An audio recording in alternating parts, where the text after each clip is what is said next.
Among Us is one of those rare games that slipped into the gaming landscape almost unnoticed when it first launched, only to explode into global pop culture years later, and it's fascinating to sit back and examine why it became such a phenomenon, how it actually plays, and how it feels today compared to its massive heyday.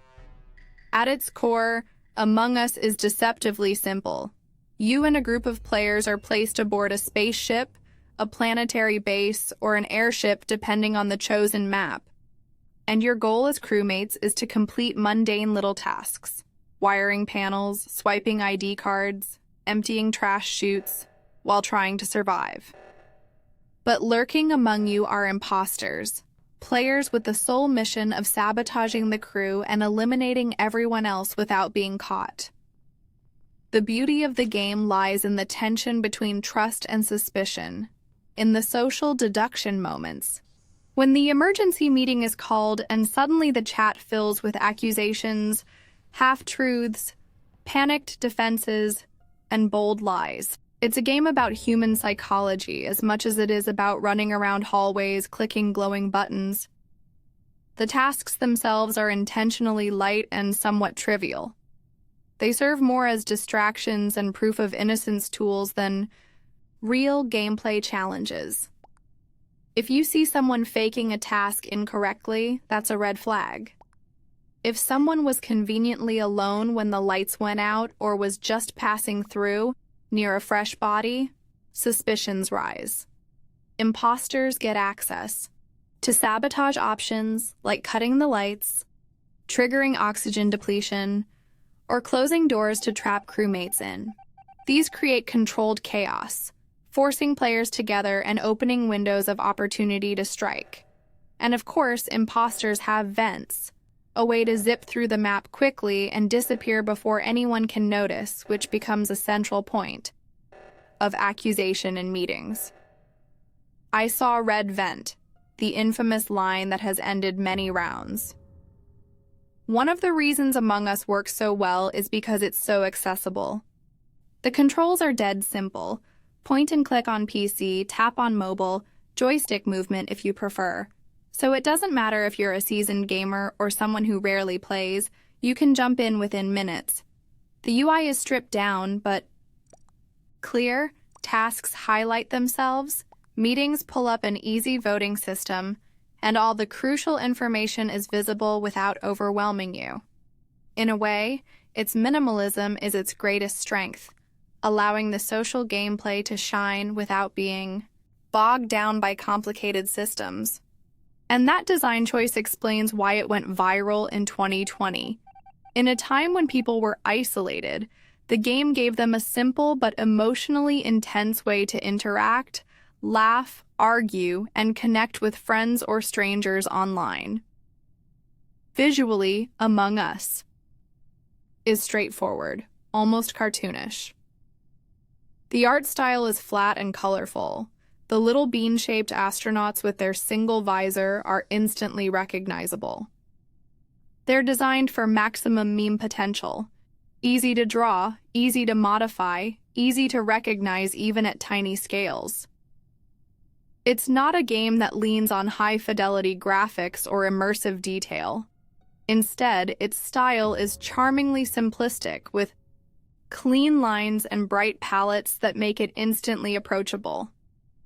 The maps, the Skeld, Mira HQ, Polis, and later the airship, each have distinct layouts, environmental themes, and color palettes that add variety without losing the clarity of movement.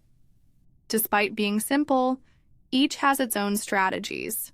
Mira HQ's vents are interconnected in devious ways. Polis offers outdoor areas with open visibility, and the airship is massive, introducing unique mechanics like ladders and platform rides. Sound design is sparse but deliberate.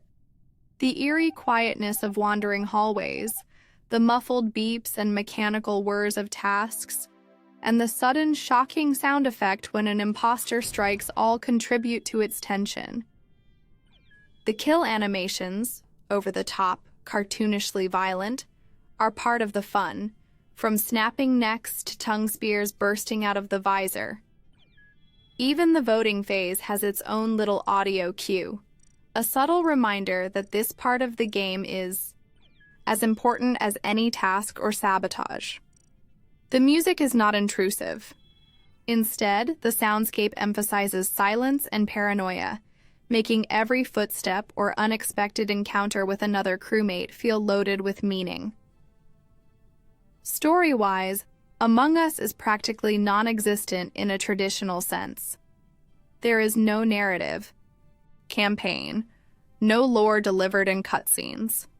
But the game has spawned its own mythology through community imagination, memes, and player storytelling. Colors have personalities. Red is sus, purple is sneaky, cyan is unlucky. Players create narratives with every session, accusing friends, defending themselves, betraying trust. And in many ways, that emergent storytelling is more memorable than anything a scripted story could provide. The very absence of a canonical story gave room for the internet to invent its own endless stream of memes, animations, comics, and fan art that turned the little astronauts into cultural icons. Performance-wise, the game runs smoothly on both PC and mobile, and because of its lightweight art and mechanics, it doesn't require high-end hardware. The cross-play functionality between platforms was a smart move by developer Innersloth, allowing anyone with a phone to play with someone on a computer without issue. That said, the game did struggle with server issues during its meteoric rise, as the developers, originally a tiny indie team, were not prepared for tens of millions of players suddenly flocking in. Over time, improvements were made, and the team expanded, but the rough edges in connectivity became part of the early Among Us experience. Monetization is refreshingly light compared to many multiplayer titles. The game is free on mobile with ads and cheap to purchase on PC and consoles with optional cosmetic microtransactions. Skins, hats, and pets let you customize your little crewmate, but nothing affects gameplay balance. It's purely aesthetic, which helped maintain goodwill from the community.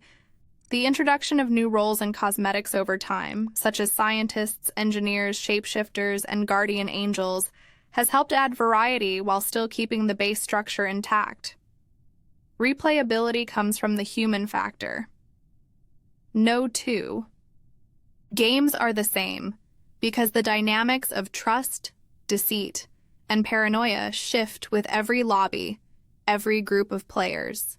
The game thrives in voice chat, where real-time arguments, hesitation, laughter, and deception play out in ways text chat can't capture. Communities on Twitch, Discord, and YouTube turned it into a social spectacle, where watching players try to outwit each other became as entertaining as playing it yourself.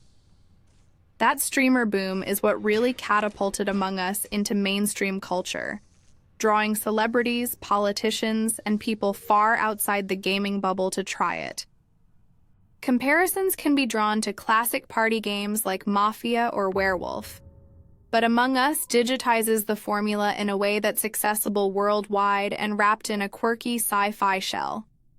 It's lighter and quicker than something like Town of Salem, but more interactive and physical than traditional card-based social deduction games.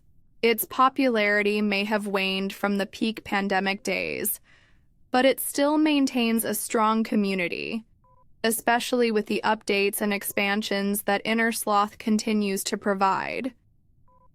Looking back, Among Us feels like lightning in a bottle.